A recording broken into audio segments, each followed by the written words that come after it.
Mwaramutse abandi mwiriwe bivanye n'aho muherereye mudukurikira kuri channel yacu ya Tibris.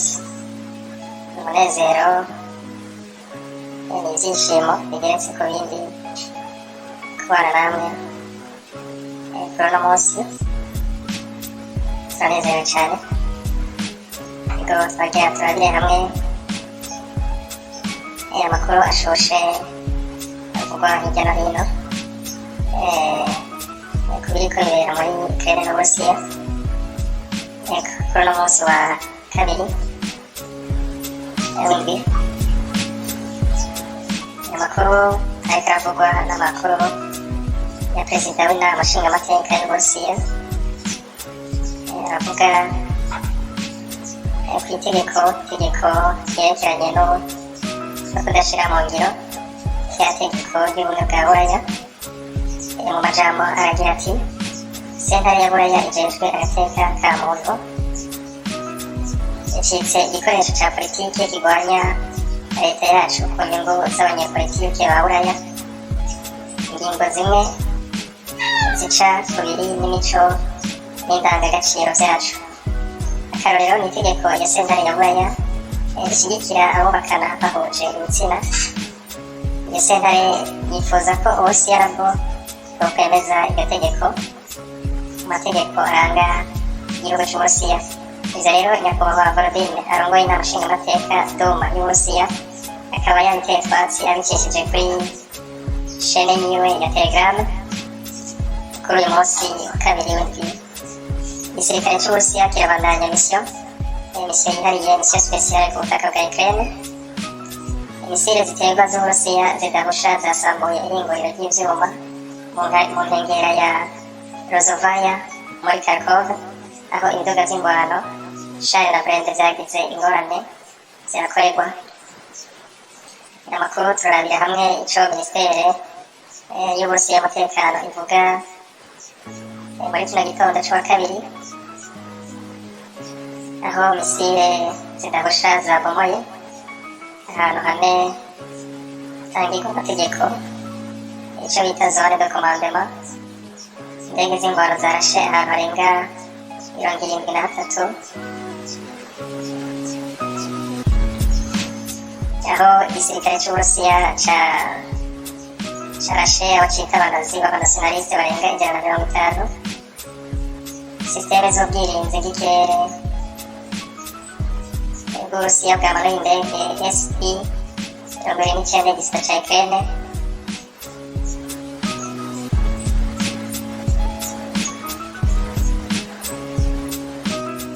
Muri make ni ivyo rero. Nyakubahwa perezida w'inama nshingamateka Volodymyr hamwe n'abashingamateka bajejwe gutora amategeko mu gihugu c'Uburusiya biyamirije uko kuntu sentare ya Buraya ijejwe agateka ka zina muntu ishaka guha amategeko igihugu c'Uburusiya ko coshira amategeko akigenga kwemerera abubakana bahuje ibitsina. Kuri uyu munsi wa kabiri w'indwi, igisirikare c'Uburusiya kirabandanya misiyo spesiyale ku butaka bwa Ukraine. Misile ziterwa kure z'Uburusiya zidahusha zasambuye ihinguriro ry'ivyuma mu nkengera ya Rozovaya muri Kharkov, aho ibiduga vy'ingwano vya Shale na Brende vyagize ingorane vyakorerwa ncamwumva ko ari garage. Mu nkuru z'igitondo za minisiteri y'Uburusiya y'umutekano imenyesha ko misile zo mu kirere zidahusha zabomoye ahantu hagera kuri hane hatangirwa amategeko y'intambara zone de commandement na 15 hateranirizwa ibikorwa vy'ingwano. Indege z'ingwano zarashe ahantu 73 hakoranira abasoda n'ibigwanisho. Ivyo rero bikaba vyahitanye abanazi b'abanasionaliste nk'uko leta y'Uburusiya ibita barenga 150.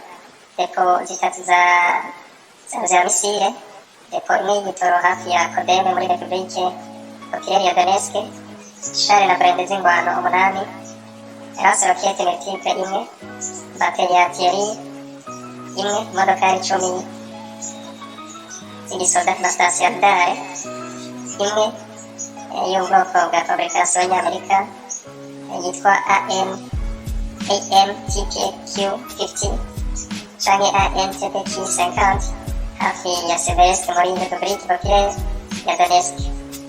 Amakuru arabandanya. Sisitemu y'ubwirinzi bw'ikirere y'Uburusiya yahananuye indege SU-29 Su-29 y'igisata ca Ukraine hafi ya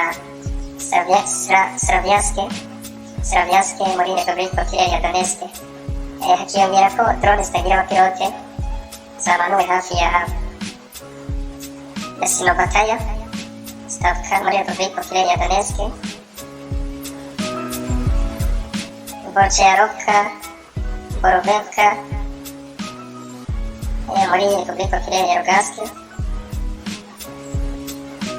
Barakeya Nitsi ego hose ikaba yashoboye kumanura kuhakorera izo misiyo yise ko ari misiyo spesiyale ku gisata c'Uburusiya.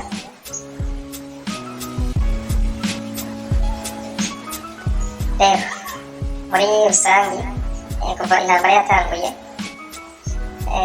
minisiteri y'ubwirinzi y'Uburusiya yamenyesha ko imaze gushira ku rutonde rwuguruye rw'ivyo imaze gusambura muri gihugu ca Ukraine, aho imenyesha ko imaze gusambura indege 190, kajugujugu 129, systeme za misile z'ubwirinzi bita antiaeriye y'ikirere 330, drone zitagira abapilote 1127, char na blende 3454, systeme lance roquette multiple 473, kano za artillerie na mortier 1795, imodoka zihariye za gisirikare 3446. Ubwirinzi bw'ikirere bw'igisirikare ca Ukraine bwahananuye bwihenze indege yabwo SU-70 mu karere ka Zhytomyr. Umwe nyiriga akunze kuvuga ko ari inzoka yiriye umurizo. Ego nakuvuga ko biketse ko ari indege y'Uburusiya yoba yaciye bahita bihutira kuyimanura batabanje gutohoza ngo bamenye ko ari Uburusiya canke ko ari yabo. Ubona ko indege z'Uburusiya ari indege zihuta cane, kenshi usanga zagushikiriye utazi izindi ziturutse. Ikibazo rero ko cumva ko tekinoloji ikoreshwa hano tekinoloji isaba ubwihusi, experience, ukumenyera. Ego kandi makuru ariko aravugwa cane n'amakuru yerekeranye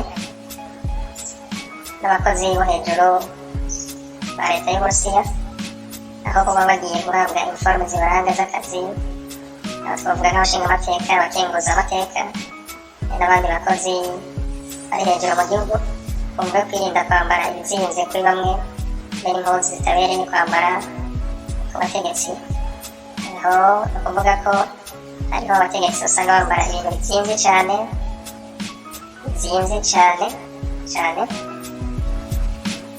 hari gukora ivyangombwa, guca ugasanga abandi nabo bambara impuzu zitabereye kwambarwa n'abategetsi.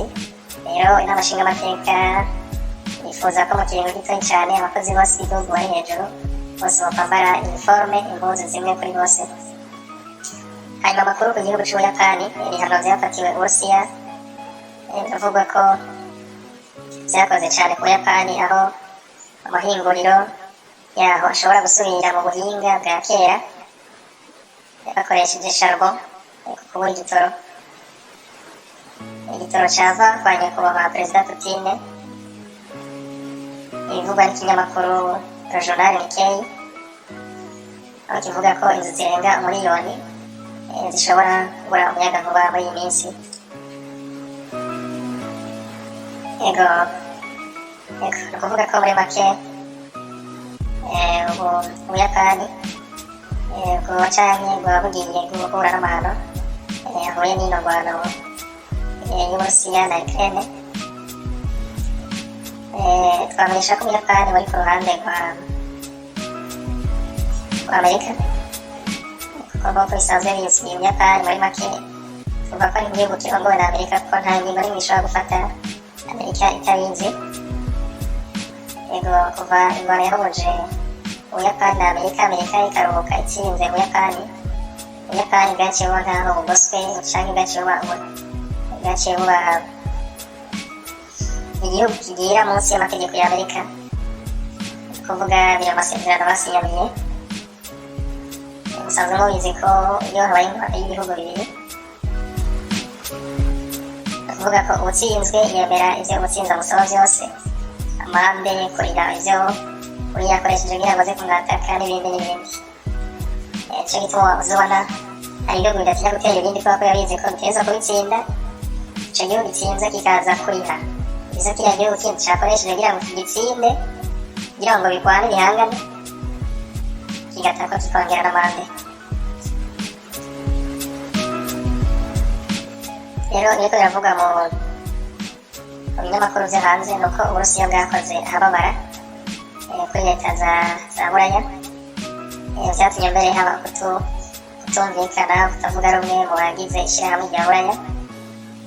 Imvo ya vyose nta yindi, ko dusanzwe tubizi, akaba ari igitoro na gazi.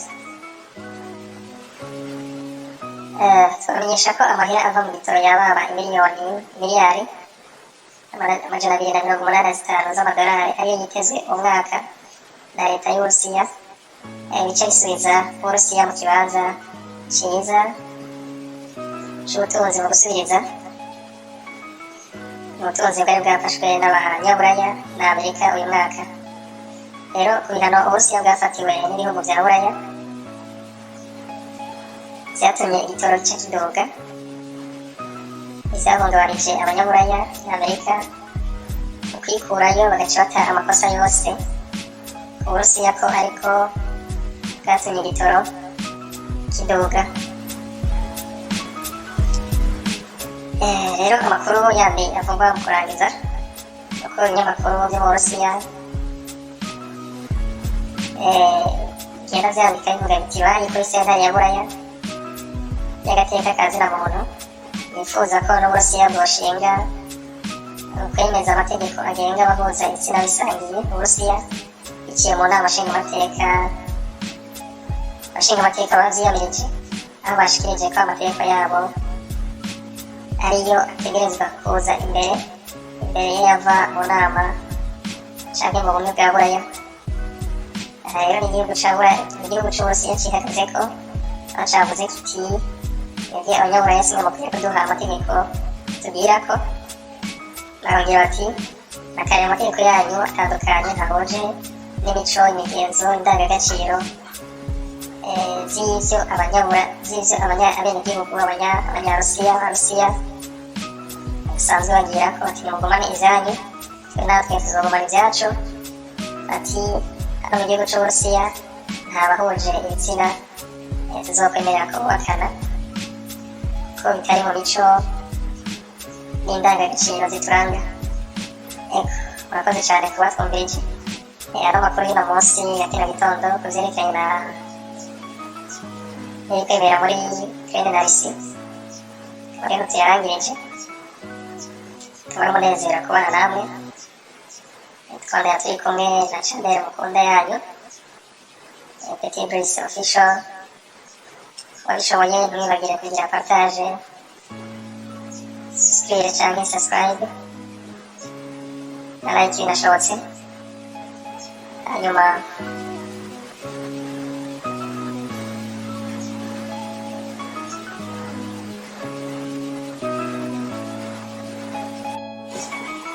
mwaramutse abandi mwiriwe, bivanye n'aho muherereye mudukurikira kuri channel yacu ya T-Brice.